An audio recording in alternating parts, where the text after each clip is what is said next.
What is going on, guys? Welcome to GregglesTV Daily. Let's get into the news. We have so much news on the Galaxy S20 phones. Some of it is amazing. Some of it might disappoint you. Let's jump into it. First story, and these are mostly tweets from Max Weinbach, who's been a huge leaker in the last couple of days. He's a huge leaker overall, but just in the last few days with the Galaxy S20 stuff. So the first one, as you can see right here, the S20 Ultra 5G is going to keep the SD card slot. Support for up to 1 terabyte. Let's talk about that right there. It seems like the S20 Plus and S20 will not have SD card support, so keep that in mind. It looks like only the Ultra version will have it.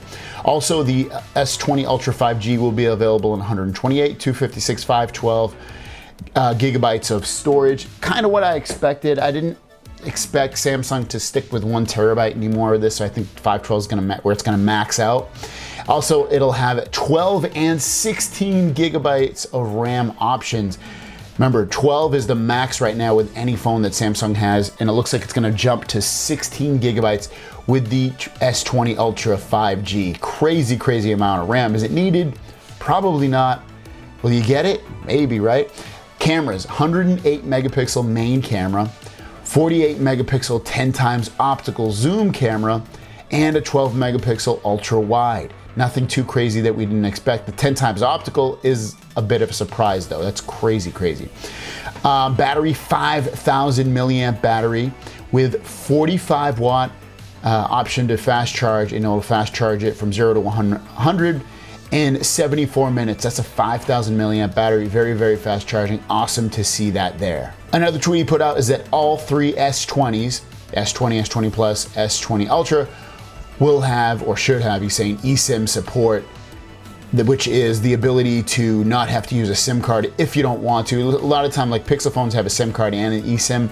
So basically, you just, if it's an eSIM, you just read the number to the carrier or type it in, and then that's it. It works similar to a SIM card. You just don't have to take anything physically out. If you want some of the Galaxy S20 wallpapers, here they are for download. You can put these on any device you want right now. It's directly from XDA developers. Again, all this stuff will be linked down below. If you're curious about the cameras for the S20, S20 Plus, S20 Ultra, you're looking at 12 megapixel, 12 megapixel, 108 megapixel, and then 64, 64, 48, and then 12 megapixel have the same. So basically, it's going to have, the only cameras it's going to have the same is the same ultra wide.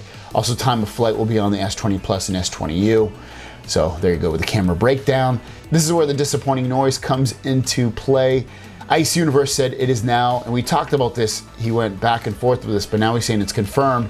It can now be said with certainty that Samsung has canceled 2K plus 120 hertz option of the Galaxy S20 series of phones. That doesn't matter which phone you have, S20, S20 Plus, S20 Ultra, leaving only 1080p 60 hertz, 1080p 120 hertz, and 2K plus 60 hertz. This means that we can't have the best resolution and the best refresh rate at the same time.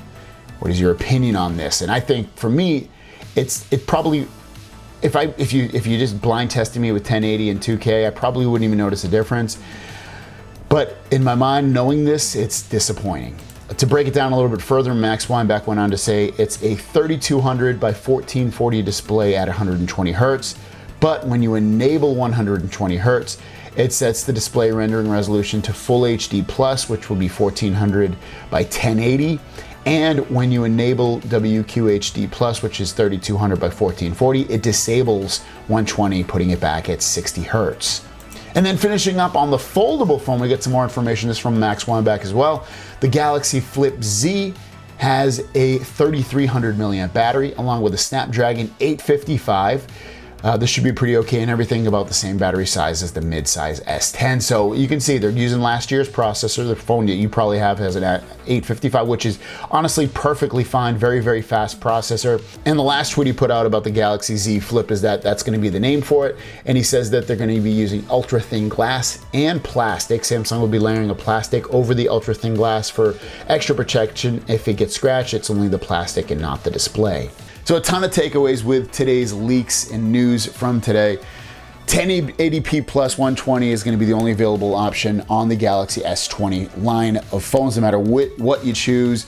Galaxy Z flip phone is going to be a mid-range, not really mid-range, I would say like a a premium 2019 phone released in 2020, and the Ultra phone is going to have a ton of RAM and a huge amount of specs for it, up to 16 gigabytes of RAM. What do you guys think about today's news and leaks? Let me know in the comments down below. Thanks for watching. I'll see you down the road. Peace!